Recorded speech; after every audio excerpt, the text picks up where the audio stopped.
मित्रांनो, सध्या जलेबीबाईचा एक वक्तव्य तुम्ही ऐकलं असाल. जलेबीबाई. जिलेबी कशी असते? अशी वाकडी, गोल गोल गोल गोल गोल गोल घुमत असते. अशा जिलेबीबाईचं आता एक वक्तव्य आहे. आणि जिलेबीबाई कोण आहे? तर खुद्द राहुल गांधी. त्यांनी दिलेलं ते वक्तव्य ऐका. ह्या जिलेबीचा ते एक मोठा उद्योग आणि त्या जिलेबी बनवणाऱ्याचा उद्योगपती म्हणून ते प्रोड्यूस करतात. त्याला देशी विदेशी त्याला मागणी आहे, ती पोचवू शकतो जिलेबी. बघा, अशी जिलेबी तुमच्या घरातही पोचू शकते. बघा आणि ऐका आणि समजून घ्या त्यांना काय म्हणायचं आहे ते. जिलेबीबाई.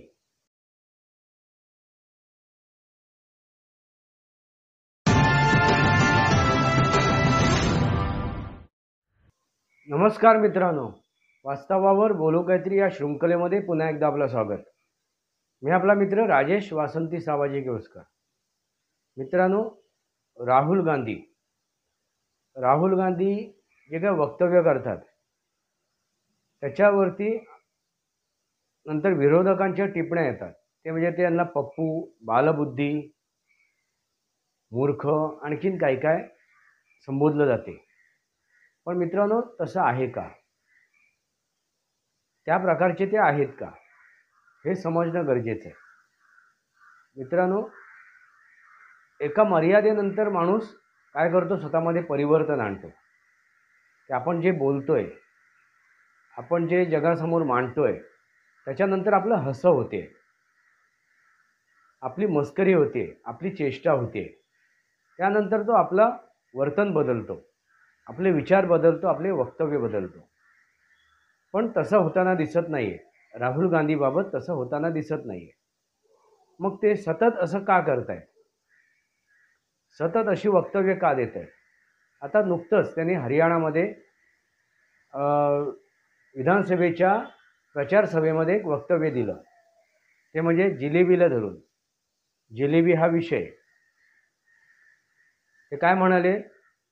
जिलेबी हा असा एक उद्योग आहे, त्याच्यातून 50,000 म्हणजे 10,000, 20,000, 30,000, 50,000 अशा प्रमाणात आपण त्यांना नोकरी देऊ शकतो. बेरोजगारांना आपण संधी देऊ शकतो. म्हणजे अशी मोठी एक जर फॅक्टरी उभी केली जिलेबीची, असं त्यांचं वक्तव्य आहे. त्याच्यावरून आता काय होत आहे? टिप्पण्या होत आहेत. ते बालबुद्धी आहेत, ते पप्पू आहेत, ते मूर्ख आहेत आणि त्याच्याकडे थोडंसं असं दुर्लक्ष केलंही जाते. मित्रांनो, ह्या सर्व गोष्टी ज्या आहेत ना, त्या दुर्लक्ष करण्यासारख्या आहेत का? तुम्हाला काय वाटते? त्याने नुकतंच आता अमेरिकेमध्ये जाऊन जी काय वक्तव्य केलीत, जे काय भारत विरोधी गोष्टी केल्या, शीखांवरती, शीख समुदायावरती जी त्यांनी टिप्पणी केली, हे सर्व बघितल्यानंतर तुम्हाला असं वाटते का ते पप्पू आहेत, मूर्ख आहेत, पावळट आहेत? मित्रांनो, मला असं वाटत नाहीये. कारण ही सतत गोष्ट घडते. गेले कित्येक वर्ष ही सतत गोष्ट घडते. ते सतत अशी वक्तव्य देत आहेत. अगदी संसदेमध्ये सुद्धा ही अशीच वक्तव्य देत आहेत. ते जिथे जिथे जात आहेत, जिथे जिथे ते भेट देत आहेत.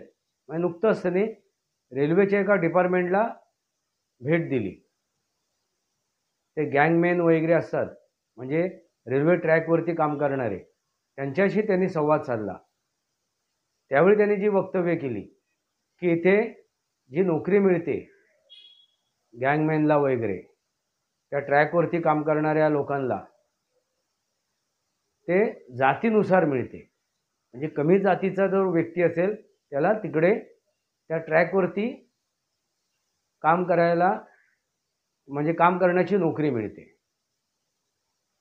आणि जिथे हे आहे, सेफ्टी आहे, संरक्षण आहे, अशा ठिकाणी म्हणजे TC किंवा एखादा कार्यालयात काम करणारी व्यक्ती, अशा ठिकाणी उच्च स्तरीय जे आहेत, जातीय उच्चस्तरीय जात आहे, त्यांना तिथे नोकरी मिळते. मित्रांनो, ते काय सांगू इच्छितात? ते काय सांगू इच्छितात? ते काय करतायत की जाती जमातीमध्ये तेढ निर्माण करतायत. आता रेल्वेमध्ये जी भरती होती, त्या भरतीमध्ये मग ती एखाद्या अधिकाऱ्याची असो किंवा एखाद्या गँगमॅनची असो, मग ट्रॅकवरती काम करणाऱ्याची असो, ती त्याच्या कुवतीनुसार त्याला मिळते.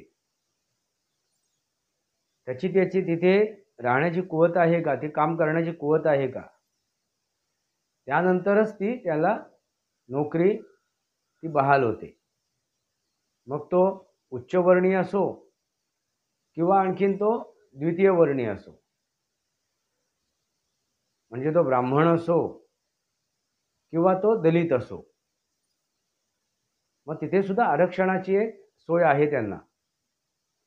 जे काय अधिकारी आहेत त्या अधिकाऱ्यांच्या जागी तिथे जी त्यांना नोकरी मिळते, तिथे सुद्धा दलित सुद्धा आहे एक अधिकारी. हे त्यांना माहीत नाही आहे का? मित्रांनो, हे सर्व त्यांना माहीत आहे. आणि जिलेबी हा प्रकार हा इम्पोर्ट होऊ शकत नाही. त्यांचं म्हणणं काय आहे, तर पुऱ्या भारतभर ते आपण प्रत्येक राज्यात, प्रत्येक शहरात ती जिलेबी पोचवू शकतो. त्या हरियाणामधील एका दुकानाचा त्याने उल्लेख केला. तेथील त्या मिठाईवाल्याचा उल्लेख केला. त्या मिठाईवाल्याची जी जिलेबी आहे ती उत्तम आहे. आणि आजपर्यंत मी ज्या ठिकाणी जिलेबी खाल्ली त्यापेक्षाही उत्तम आणि चांगल्या प्रतीची ती जिलेबी आहे. जर त्यांना प्रोत्साहन मिळालं, त्यांना जर बँकेतून कर्ज मिळालं, तर तो मोठा उद्योगपती होऊ शकतो. आणि हजारो पटीत तो काय देऊ शकतो? रोजगार देऊ शकतो. म्हणजे 10,000, 20,000, 25,000, 50,000 लोकांना तो रोजगार देऊ शकतो. अशी मोठी फॅक्टरी. मित्रांनो, जिलेबी हा जो प्रकार आहे, ही जी मिठाई आहे ती इतर मिठाईंसारखी नाही आहे. ती ताबडतोब म्हणजे ती बनवल्यानंतर काही वेळातच विकावी लागते. ती गरम गरमच विकावी लागते. तरच त्या मिठाईला, त्या जिलेबीला काहीतरी अर्थ असतो. ती खाण्याजोगी असते. मित्रांनो, लक्षात घ्या. आता ही गोष्ट, ही सामान्य गोष्ट राहुल गांधींना माहीत नसेल का? मी म्हणतो नसेलही.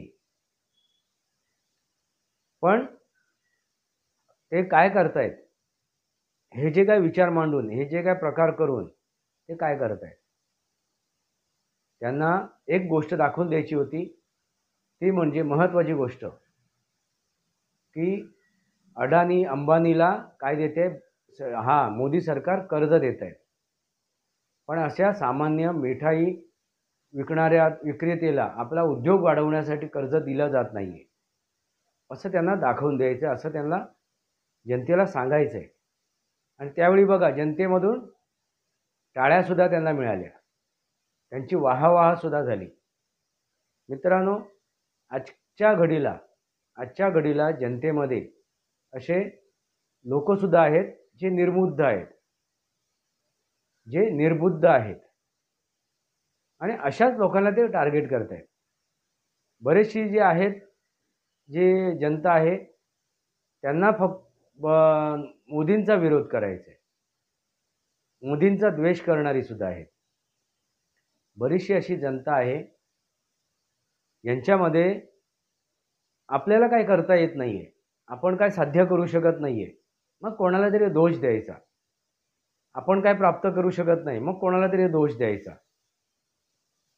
म्हणजे आम्ही ह्या गोष्टीमुळे कमी पडतोय, ह्या गोष्टीमुळे आम्हाला पुढे जाता येत नाही, अशी जी लोक आहेत त्यांना राहुल गांधी जे काय सांगतोय ते पटते. आता विचार करा मित्रांनो, मोदी सरकारने ज्या काही योजना आणल्या त्या योजनांमधून बरेचसे लाभार्थी झालेले आहेत. त्यांनी स्टार्टअप इंडिया, स्किल इंडियामधून आपले उद्योग खोललेले आहेत. पण ज्यांना काहीच करायचं नाही आहे, त्यांना फक्त आयतच खायचं आहे, त्यांना फक्त मोफत खायचं आहे, असे लोक काय करणार?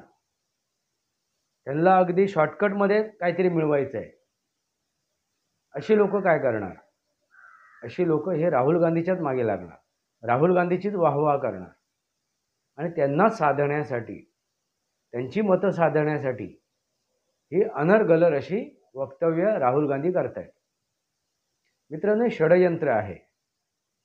ह्याच्याकडे आपण बघताना किंवा ते ऐकताना गांभीर्याने बघितलं पाहिजे. राहुल गांधी असे काहीतरी बोलत आहेत. एकदा बोललं ठीक आहे, दोनदा बोललं ठीक आहे, पण ते सतत होते. सतत अशा प्रकारची वक्तव्य का केली जात आहेत हे गांभीर्याने बघणं गरजेचं आहे. आपण पप्पू म्हणून, मूर्ख म्हणून, बालबुद्धी म्हणून त्याच्याकडे दुर्लक्ष करून चालणार नाही. कारण आताचे जे राजकारण दिसते तुम्हाला, आणि 2024मध्ये लोकसभेची निवडणूक झाली त्यावेळी सुद्धा त्यांनी असं खोटं रेटलं होतं. ते म्हणजे संविधान बचाव, लोकतंत्र बचाव. आणि त्याच्यातून त्यांनी अशी काही वक्तव्य सुद्धा केली होती जी गोष्ट अस्तित्वात नाही आहे, ज्या गोष्टीमध्ये तथ्य नाही आहे. अनर्गलर बाते, काही तोंडाला येईल ते बरळत आहेत. आणि असं एंटरटेनमेंट, मनोरंजन करणारी सुद्धा जनता या देशात आहे. त्यामुळे काय होते, बऱ्याच वेळेला मतविभाजन होत आहेत. कारण आता बुद्धी फक्त राहुल गांधीमध्येच कमी नाही आहे, तर आता भारतवर्षामधील बऱ्याच जनतेमध्ये सुद्धा ती बुद्धी कमी आहे. कारण तुम्ही बघितलं, राहुल गांधींनी ज्यावेळी ते वक्तव्य केलं, जे काय त्यांनी भाषण तिथे केलं, त्याच्यामध्ये हे जे वक्तव्य केलं जिलेबीवरती, त्यावेळी टाळ्या पिटणारी सुद्धा तिथे जनता बसलेली होती. वाहा करणारी सुद्धा जनता तिथे बसलेली होती.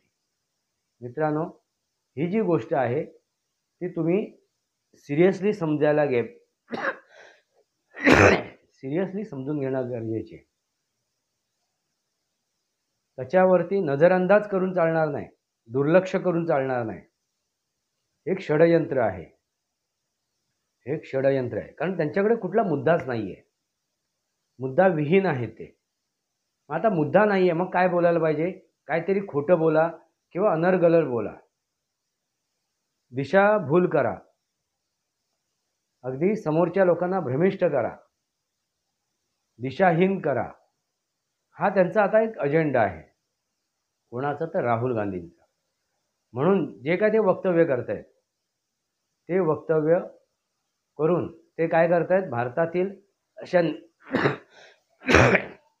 निर्बुद्ध जनतेला सुद्धा काय करतायत, टार्गेट करतायत. त्यांचं लक्ष आपल्याकडे केंद्रित करतायत. आणि त्यामुळे ज्या काय निवडणुका होत आहेत त्यासुद्धा प्रभावित होत आहेत. आणि अशा जनतेचं कल त्यांच्या दिशेने जातोय. मित्रांनो, हे एक षडयंत्र. ते जाणून बुजून करतायत, ते जाणून बुजून असं वक्तव्य करतायत. पण आपल्याकडे काय, आपण जरी खोटं बोललो, लाड्या लबाड्या केल्या, आपण असं अनर्गलर बात्या अशी काय वक्तव्य केली तरी आपल्याकडे पप्पू म्हणून, मूर्ख म्हणून, बालबुद्धी म्हणून बघितलं जाईल. मित्रांनो, आता हे कुठेतरी थांबणं गरजेचं आहे. अशा व्यक्तींवरती आता कायदेशीर कारवाई होणे गरजेची आहे.